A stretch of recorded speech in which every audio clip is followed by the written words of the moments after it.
नमस्कार, मैं हूं मेघा सिंह और आप सभी का स्वागत है एसपीएन 9 न्यूज में। राहुल गांधी पर ईडी की कार्रवाई का आज तीसरा दिन है और तीसरे दिन भी कांग्रेस पार्टी के कार्यकर्ताओं और नेताओं की तरफ से भारी बवाल जो है देखने को मिला। बवाल इतना बढ़ गया कि पहले कहा जा रहा था कि ये शांति प्रदर्शन है, यहाँ पर जो है शांति से मार्च किया जाएगा, लेकिन उसके बाद अगजनी हुई और भारी मारा पीटी भी हुई और एक आक्रोश जो है वो देखने को मिला कांग्रेस पार्टी के कार्यकर्ताओं और नेताओं के बीच।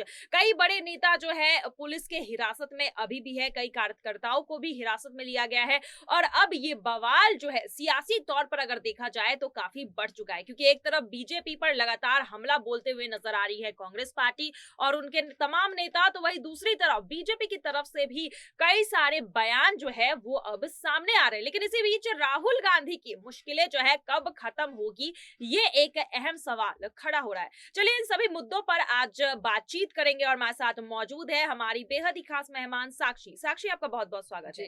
साक्षी, जिस तरह से आज तीसरा दिन था, तीसरे दिन पूछताछ अभी भी जारी है ईडी की कार्रवाई की, उसके बाद भारी बवाल देखने को मिल रहा है, तो यहाँ पर कांग्रेस के पार्टियों की तरफ से, कार्यकर्ताओं के और नेताओं की तरफ से यही इल्जाम है कि बीजेपी आज तानाशाही कर रही है और ईडी जो कार्रवाई हो रही है राहुल गांधी पर वो झूठी है और राहुल गांधी को फंसाने की यहाँ पर कोशिश की जा रही है। अगर पोस्टर्स देखा जाए तो सत्यमेव जयते के पोस्टर्स लेकर जो है राहुल गांधी की तस्वीर उस पर छपी हुई है, इस तरह के पोस्टर्स जो है लेकर कार्यकर्ता आज मार्च करते हुए दिखाई दिए। तो क्या सच में यहाँ पर आज जो हो रहा है दिल्ली के सड़कों पर आज जिस तरह से तस्वीरें आई है, क्या सच में बीजेपी तानाशाही कर रही है आज और ये ईडी की कार्रवाई को लेकर जिस तरह से कहा जा रहा है, आरोप लगाया जा रहा है बीजेपी पर, क्या सच में ये बीजेपी की यहाँ पर करनी धरनी है? देखिए मेगा, बीजेपी की तानाशाही होती अगर बीजेपी की तानाशाही है या बीजेपी इस तरह से अगर कांग्रेस पार्टी या फिर राहुल सोनिया गांधी के साथ कर रही है तो आप छिप क्यों रहे हैं?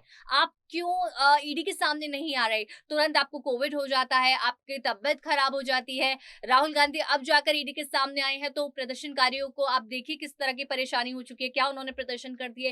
राजस्थान के मुख्यमंत्री उठकर आते हैं और इस तरह का प्रदर्शन करते हैं जो कि करना नहीं चाहिए, हालांकि अलाउड भी नहीं है दिल्ली में वो चीजें, फिर भी आप वो कर रहे हैं। ले लिया हिरासत में, कितने मंत्री हिरासत में आ गए, उसके बाद अब इस तरह का कार्य कर रहे हैं, यानी कि गाड़ियों में आग लगा रहे हैं, ऐसे चीजें कर रहे हैं। तो इनसे हम क्या समझे? क्या आप चीजों को दबाने की कोशिश कर रहे हैं? देखिए अगर आपको ये लगता है और आप ये आरोप लगा रहे हैं, क्योंकि लगातार भाजपा पे बड़े-बड़े आरोप लग रहे हैं कि भाजपा जो है या केंद्र सरकार जो है पूरी तरीके से जबरदस्ती इस केस को उठाने की कोशिश कर रही है, जो कि झूठ है और ऐसा कुछ नहीं किया है। राहुल सोनिया गांधी का बचाव पूरी तरीके से हो रहा है।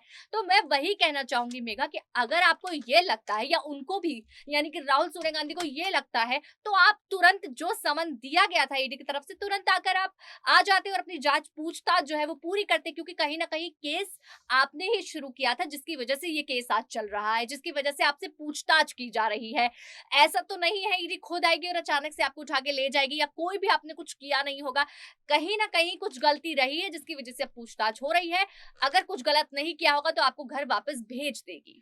जी बिल्कुल, यहाँ पर जिस तरह से नेशनल हेराल्ड केस में ईडी की कार्रवाई हो रही है उस पर अब कई सारे सवाल उठ रहे हैं। सवाल ये भी है कि केस काफी पुराना है, 2012 में ये केस रजिस्टर किया गया था, उसके बाद 10 साल बाद ईडी जिस तरह से कार्रवाई कर रही है राहुल गांधी को लेकर, उस पर अब नाराज है कांग्रेस के कार्यकर्ता, कांग्रेस के कई सारे नेता। और यहाँ पर कहा यही जा रहा है कि बीजेपी पार्टी आज जो है सरकारी एजेंसियों का दुरुपयोग कर रही है देश में और अपनी सियासी ताकतों को बढ़ाने के लिए, अपने राजनीतिक फायदे के लिए इस तरह के इस्तेमाल किए जा रहे हैं। वहीं अगर बात करें कांग्रेस पार्टी की, तो कांग्रेस पार्टी अभी बिखरती हुई नजर आ रही है। साक्षी, यहाँ पर देखा जाए तो गांधी परिवार की कमान जो है यहाँ पर अभी ढीली पड़ गई है कांग्रेस पार्टी के ऊपर। कांग्रेस पार्टी को अब एक नेतृत्व की जरूरत है, एक ऐसे नेता की जरूरत है जो एक दिशा दिखा सके। और गांधी परिवार की अगर बात करूं तो सोनिया गांधी अभी हॉस्पिटल में है, राहुल गांधी ईडी ऑफिस के चक्कर लगा रहे हैं, तो ऐसे में क्या प्रियंका गांधी की भूमिका बढ़ जाती है और क्या प्रियंका गांधी वाड्रा के हाथों में कांग्रेस पार्टी की कमान सौंपी जा सकती है? देखिए मेगा, सौंपी जाना कमान या नहीं जाना, इसका सवाल तो उठता है, लेकिन उसी के साथ राय जरूर दर्शकों की लेनी चाहिए या जनता की अपने इस बीच, कि क्या प्रियंका गांधी को वो कमान संभालनी चाहिए या नहीं। देखिए अगर परिवार का कोई भी बड़ा सदस्य जो परिवार की कमान संभाल रहा है, अगर वो कहीं चला जाए या फिर कहीं उस घर से चला जाए, कहीं और शिफ्ट हो जाए, तो छोटे को वो कमान संभालनी पड़ती है, जिम्मेदारी संभालनी पड़ती है और आ भी जाती है। तो वही चीज मैं प्रियंका गांधी के लिए कहना चाहूंगी, अगर सोनिया गांधी, राहुल गांधी उस सीट पर नहीं है या फिर उस पद से इस्तीफा भी दे देते हैं, उस पद पर नहीं होते, तो अब जिम्मेदारी बनती है प्रियंका गांधी की वो कमान संभालने की। तो हाँ, देनी भी चाहिए कमान, क्योंकि एक तो पहली बात परिवारवाद कांग्रेस में चलता है, तो obviously Priyanka Gandhi last option उनका बचती है, और प्रियंका गांधी अगर बच रही है तो उन्हें दे देनी चाहिए वो कमान, और साथ ही उन्हें ऐसी जिम्मेदारी अब निभानी चाहिए जो जिम्मेदारी पहले यानी कि राहुल और सोनिया भी नहीं निभा पाए। देखिए, जी। दशा और दिशा संभालनी बहुत ज्यादा जरूरी है। अगर प्रियंका गांधी ये चीज समझ जाए तो कहीं ना कहीं दोनों ही सही हो जाएंगी कांग्रेस की। और प्रियंका के साथ मैं राजस्थान के लिए भी कहना चाहूंगी, सचिन पायलट को वो मौका जरूर देना चाहिए, क्योंकि अशोक गहलोत कहीं ना कहीं जिस तरह से हिरासत में आ चुके हैं, एज अ मुख्यमंत्री होने के नाते उन्होंने अपनी छवि गिरा दी है राजस्थान की तरफ से। हालांकि उनका ये कहना होगा कि राहुल गांधी के लिए उन्हें हिरासत में लिया गया, उन्होंने प्रदर्शन किया, लेकिन कहीं ना कहीं राजस्थान के लिए हम नहीं, हमारे दर्शक भी ये कहते हैं कि सचिन पायलट को वो मौका दिया जाए जो कि अशोक गहलोत को दे रखा, और जी, हो बिल्कुल। सकता है कि प्रियंका गांधी के नेतृत्व में सचिन पायलट को मौका मिल सके। जी बिल्कुल, अब देखना ये है कि राजस्थान में कांग्रेस पार्टी की कमान कौन संभालेगा, क्योंकि गहलोत जो है हिरासत में, वही दूसरी तरफ बिखरती हुई नजर आ रही है कांग्रेस पार्टी, क्योंकि अब कांग्रेस पार्टी के दो दिग्गज नेता जो है, एक हॉस्पिटल में है सोनिया गांधी और दूसरे ईडी के चक्कर काट रहे हैं राहुल गांधी।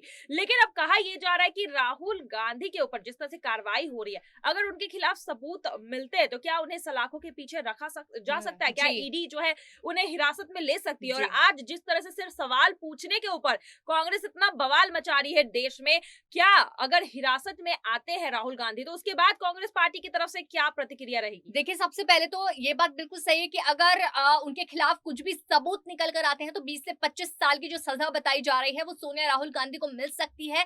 लेकिन इसी के साथ आपने देखा कि सुबह ही राहुल गांधी जो है ट्वीट करते हैं और प्रधानमंत्री नरेंद्र मोदी पर निशाना साध रहे हैं, जो वो कर रहे हैं। तो इस तरह की बातें जो है अब उन्होंने भी निशाना साधना शुरू कर दिया है।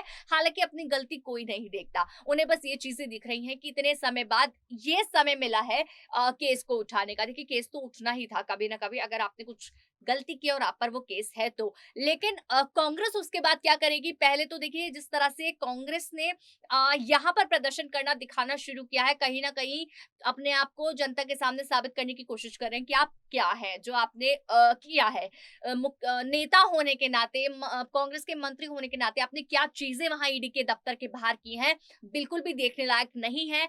लेकिन हो सकता है कि कांग्रेस पार्टी जो है विलुप्त होती मुझे तो दिखाई दे रही है, मैं कहना चाहूंगी अपनी राय में, क्योंकि अगर प्रियंका जी। गांधी के हाथ में कमान दे दी जाए तो हो सकता है वो संभाल ले, नहीं दी जाएगी तो हो सकता है कि राहुल प्रियंका गांधी एक ऐसे नेता रहे हैं, बहुत समय से उन्होंने कांग्रेस को बांधे रखा है, अब हो सकता है कांग्रेस विलुप्त हो जाए।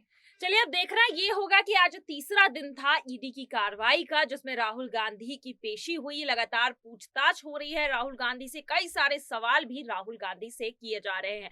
और अब क्या सवाल लास्ट में यही उठता है कि क्या राहुल गांधी को जेल हो सकती है? अगर उनके खिलाफ सबूत मिलते हैं तो क्या सलाखों के पीछे राहुल गांधी जा सकते हैं? और अगर जाते हैं तो आज सिर्फ पूछताछ की वजह से जो इतना बवाल मचा हुआ है दिल्ली की सड़कों पर, यहाँ पर महिला कार्यकर्ताओं के साथ जिस तरह से यहाँ पर पुलिस कर्मियों ने जिस तरह से मारपीट की है, यहाँ पर कई सारे आरोप लगाए जा रहे हैं महिला कार्यकर्ताओं की तरफ से कि उनके साथ बदसलूकी हुई है। तो जिस तरह का मंजर आज रहा है दिल्ली की सड़कों पर, ये सिर्फ पूछताछ के लिए हुआ है। और अगर जाकर आगे चलकर जो है राहुल गांधी सलाखों के पीछे जाते हैं तो क्या हालात जो है इससे भी बदतर हो सकते हैं? आपकी क्या राय है इस मामले पर? हमें जरूर कमेंट बॉक्स में लिखकर बताइएगा। फिलहाल आज के लिए बस इतना ही। आगे की खबरों के लिए देखते रहिए SPN9 न्यूज। धन्यवाद।